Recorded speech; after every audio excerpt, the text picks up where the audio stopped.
Great news. We want to hear from you. We want your questions, your thoughts, all of that good stuff. And you can email us now at podcast@mancity.com.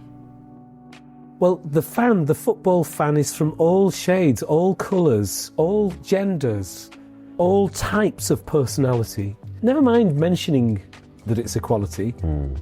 It's happening in practice, in the stands. You know, we're sort of equal in our love of the game. The official Manchester City podcast. Watch the full video version of this show via City Plus now.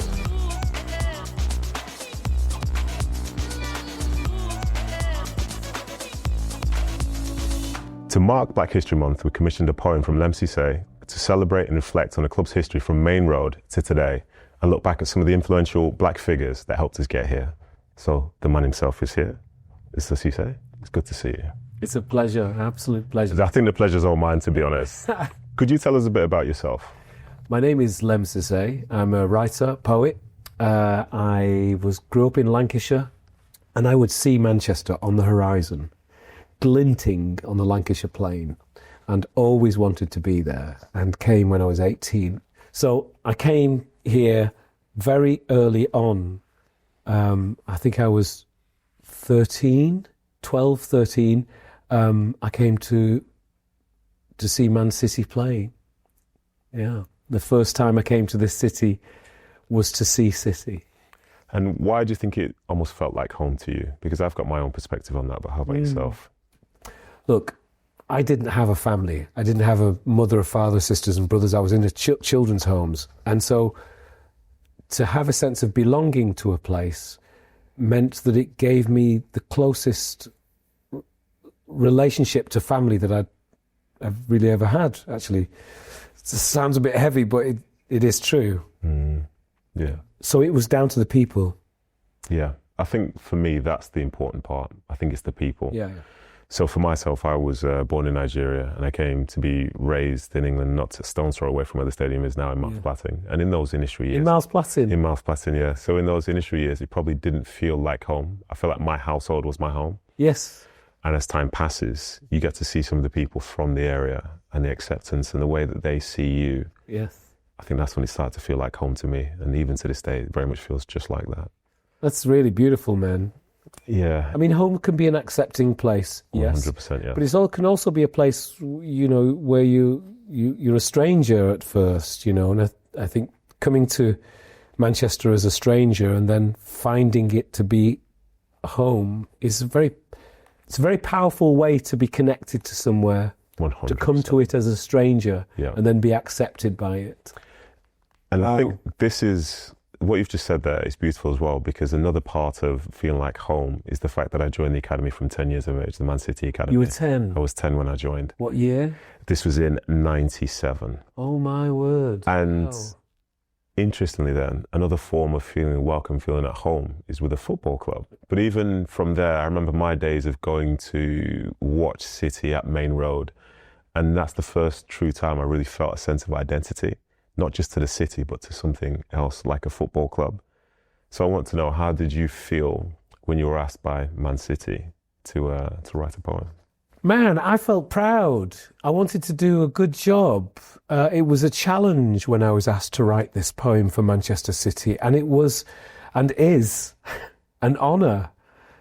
You know, it's a request which will stay with me for the rest of my life. Can you tell me about the process of like writing it? So at the start, when someone asks you to do that, obviously you feel the pride, the privilege and so on. But how do you do the moment justice? How do you go about your work? The process, okay, for this poem, I wanted it to be, I wanted verses from it that would be able to stand alone. Nice reference there, stand alone. Yeah, I don't mind it. I don't mind it. Yeah. Come on. I wanted it to stand alone, as any of the verses could be sung by the fans. Now, I don't think all the verses can be sung by the fans, but I think there's a few of those verses that I think, yes, you know, that by the way, the fans may not sing it. I don't expect them to. It's not what I expect.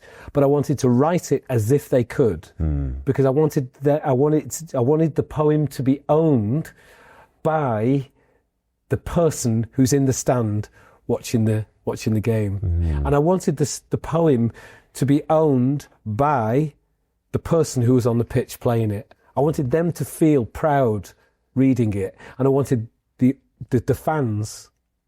I nearly said audience then. Isn't there there's a difference? There is a difference. There's a difference between audience and fans, isn't it? Yeah. Audience is kind of passive, it's just accepting the thing that they're in favour of. But a fan, they're involved. Yeah, I totally agree. Do you think that is one of the special things about football? The fact that you can almost acquire different, as you say, it's more than an audience, it's people who are captivated. And in regards to that, we do have to talk to a certain extent about things like discrimination in the form of racism, for example. Of course. How important would you say football is as a vehicle to essentially try and become more progressive as a society? Well, the football fan is from all shades, all colours, all genders, all types of personality. And there is an equality actually happening in practice. Never mind mentioning that it's equality. It's happening in practice, in the stands. We're sort of equal in our love of the game.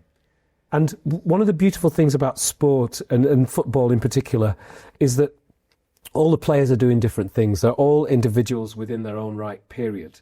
If it was a cookie cutter kind of game, you could just get players from anywhere and they'd just fit in and no problem. But it's not the case. Every game is unique. Every player is unique, and every single touch of the ball is unique. The thing that binds them together is an equality and is a shared goal. So I think that the subjects of anti-racism, anti-sexism, and equality are actually wrapped up in the nature of the game, in the nature of it. So I was very proud to be asked to write a poem for Black History Month. Could you tell us about some of your favourite footballing memories? My generation is Dennis Stewart.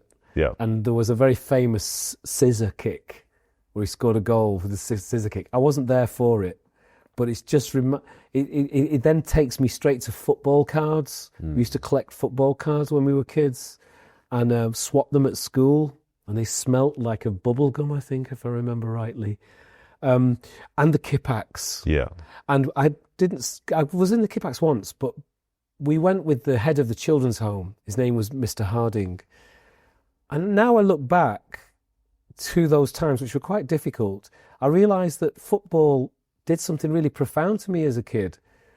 John Harding ran the children's home, and he was a fan of Manchester City. And he took us kids to see Man City, to see our first football games.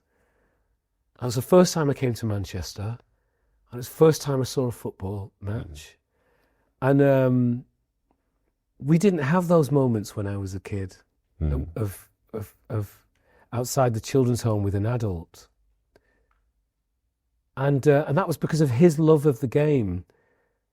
But it introduced us to the outside world. And the thing that stays in mind most of all, never mind the actual game, which is a beautiful thing at the heart of community, was as you walk in the winter up those steps, and then you somehow the whole pitch opens up to you, and the lights as well, because you've all been in tunnels and turnstiles and this, that and the other, and the lights are big, and the noise is like you've never heard that many people before as a 12-year-old kid.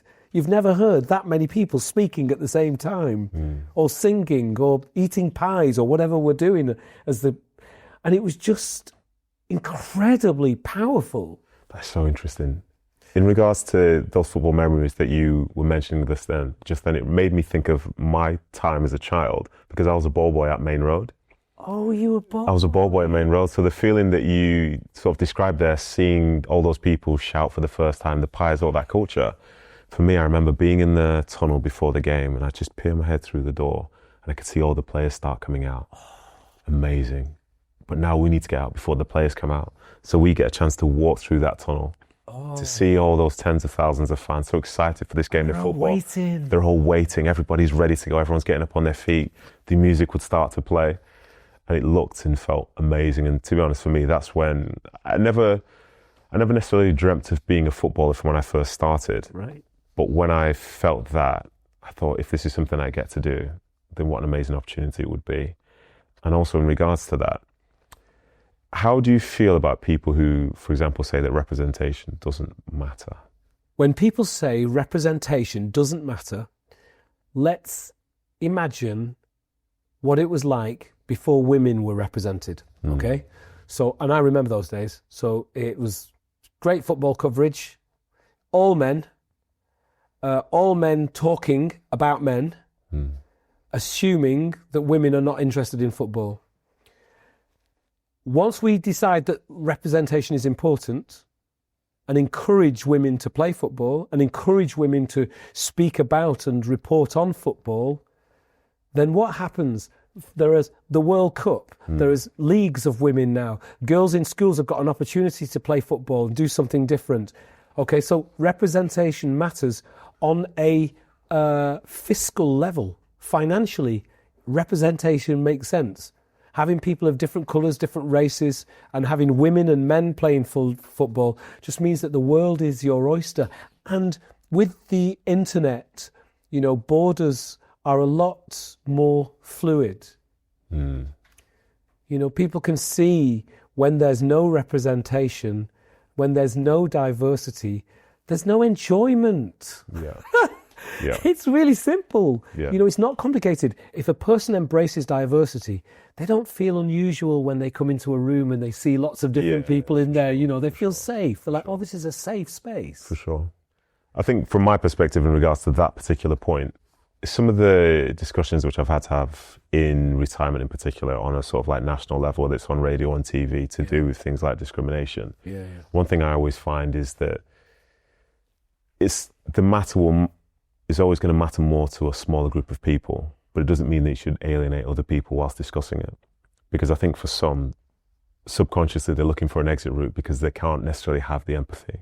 So the way that you tell your story sometimes will dictate how people are prepared to listen. Yeah, I mean, it's just a lot of responsibility, really. It is, yeah. And to be honest, as a player and as a pundit and so on. And the difficulty I find is because some of the issues which I talk about, I'm very passionate about and I want to raise my voice about. Yeah. But you know that's not necessarily going to bring out the best outcome. But to go back to, say, the previous point that you were making about representation and so on, I think I can name probably 2 or 3 different occasions to where it really mattered more than anything to me, whether this is in relation to, say, Stan Horn, you know, the first black player to play for City, or as I was growing up playing football in the 90s, the players that stuck out the most to me were the players who looked the most like me. I mean, that's what people do. But I never realised that until I was older. Yeah. I think back as well to, say, the value of like a Mark Vivian Foe, you know, may rest in peace, but he was a black West African playing for Man City. Yeah. So I had more in common with him than anybody else. You know, there was even having George Weah playing for City, you know, like a Ballon d'Or winner, like incredible. He's playing for City. And then you bring it a bit closer to me. And myself and lots of others around my age were inspired by Sean Wright-Phillips. Yeah. Who was also the one who happens to be the son of Ian Wright, somebody who I adored as a young man as well. Yeah. So one of the people I adored now is like my friend's dad. He's almost like an uncle to me. That's so cool. And that's from my side of things. But you even look today from the female standpoint, as you mentioned, especially within football. Yeah. I was lucky enough to work in the women's European Championship final, which England won. And there was 16 or 17 million households that were watching that game. Yeah. And I know my household itself, which features my 2 girls and my son, were captivated by that moment to see history. And I know that my daughter's teams, there are players who are saying, I want to do that. Yes. I dream of doing that. But that's a team that looks in so many different ways now, whether we're talking about Lauren James, whether we're talking about Michelle Adjumang, whether we're talking about, say, City's Alex Greenwood. There are so many different ways that it looks. But there's so many girls that know that this is something that they would like to do now.